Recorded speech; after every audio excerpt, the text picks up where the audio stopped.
नमस्कार, मैं Chandan Singh CS technical पे एक बार फिर से आप सभी पेरेंट्स का बेहद स्वागत करता हूँ। बहुत सारे पेरेंट्स का एक क्वेरी था कि ऑनलाइन जब फॉर्म भरते हैं तो उस टाइम पे कौन-कौन से वो डॉक्यूमेंट्स हैं जो कि बहुत ही महत्वपूर्ण हो जाते हैं।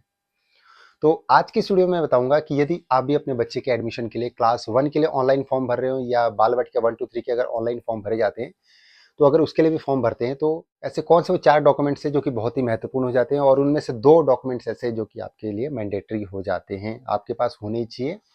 तो चलिए शुरू करते हैं और एक एक करके मैं आपको चारों डॉक्यूमेंट्स के बारे में बता देता हूँ। तो जो सबसे पहले आता है डॉक्यूमेंट्स बोल लीजिए या रिक्वायरमेंट बोल लीजिए आप इसको, वो है आपके बच्चे का latest colour passport size photo. यानी आपके बच्चे का एक latest colour passport size photo होना चाहिए, जिसको कि आपको पीडीएफ में या जेपीजी फाइल में कन्वर्ट करके आपको पोर्टल पे अपलोड करना होता है। कैसे करना है इसके लिए मैं आगे वीडियो बनाऊंगा जब रजिस्ट्रेशन का टाइम आएगा। फिलहाल में आपको पता होना चाहिए latest coloured passport size photo भी एक लगता है जो कि आपको जरूरत पड़ेगा रजिस्ट्रेशन के टाइम पे। दूसरा आ जाता है आपके बच्चे का बर्थ सर्टिफिकेट। बहुत सारे पेरेंट्स के पास बर्थ सर्टिफिकेट नहीं होता है या ऐसी जगह से बना होता है जो कि वैलिड नहीं होता है। तो बर्थ सर्टिफिकेट के ऊपर तो वैसे मैं एक अलग से वीडियो बनाऊंगा जिसमें मैं आपको एक्सप्लेन करूंगा कि बर्थ सर्टिफिकेट कहाँ का बना हुआ चलेगा और कहाँ का नहीं चलेगा, क्योंकि अपने आप में एक टॉपिक है।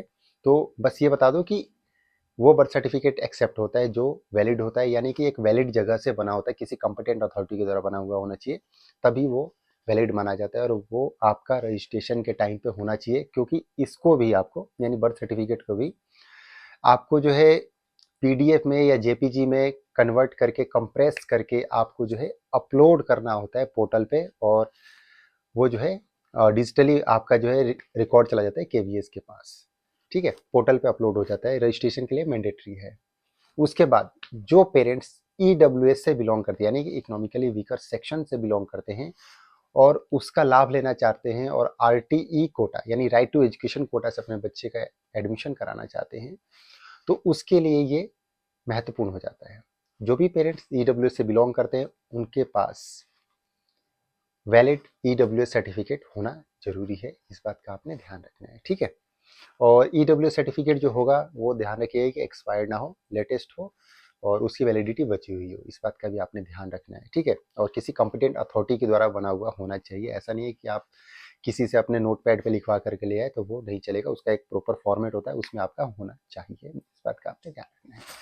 उसके बाद आ जाता है आपका बीपीएल कार्ड या बीपीएल सर्टिफिकेट। जो पेरेंट्स बीपीएल के अंडर में आते हैं, बिलो पॉवर्टी लाइन के अंदर में आते हैं, अगर उनके पास बीपीएल कार्ड है या बीपीएल सर्टिफिकेट है तो उसका भी यूज आपको जो है रजिस्ट्रेशन के टाइम पर ही करना पड़ेगा। क्योंकि यदि आप रजिस्ट्रेशन के टाइम पर ईडब्ल्यूएस का और बीपीएल की डिटेल्स अगर आप नहीं भरते हैं तो आपको उसका लाभ नहीं मिलेगा। आप सोचें कि मैं रजिस्ट्रेशन के टाइम पर अभी ऐसे ही भर देता हूँ, बाद में स्कूल में दिखा दूंगा, तो वो एक्सेप्ट नहीं होता है। रजिस्ट्रेशन के टाइम पे आपने जो डिटेल्स भरे उसी के हिसाब से आपके बच्चे का लॉटरी लिस्ट में नाम तैयार किया जाएगा, इस बात का ध्यान रखिएगा। जितने भी ज़्यादा कोटा और कैटेगरीज होती हैं उतना ही ज़्यादा आपके बच्चे के एडमिशन लिस्ट में नाम उतना ऊपर आता है।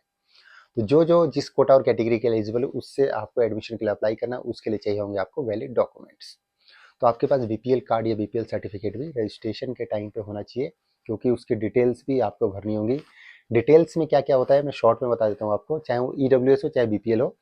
उसमें क्या होता है कि आपका डेट ऑफ इशू, किस तारीख को इशू किया गया है, उसके बाद सीरियल नंबर कि उसका सीरियल नंबर क्या है सर्टिफिकेट का या आपके डॉक्यूमेंट जो है बीपीएल कार्ड या ईडब्ल्यू सर्टिफिकेट, उसका आपका सीरियल नंबर क्या है, और तीसरा किसकी अथॉरिटी से बना है। ये 3 चीज़ें आपको जो है रजिस्ट्रेशन फॉर्म में मेंशन करना होता है।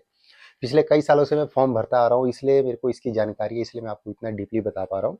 तो रजिस्ट्रेशन के टाइम पे तीनों चीज़ें भरनी होती हैं, डेट ऑफ इशू और उसका सीरियल नंबर, और तीसरा है आपका किसकी अथॉरिटी से किया गया है।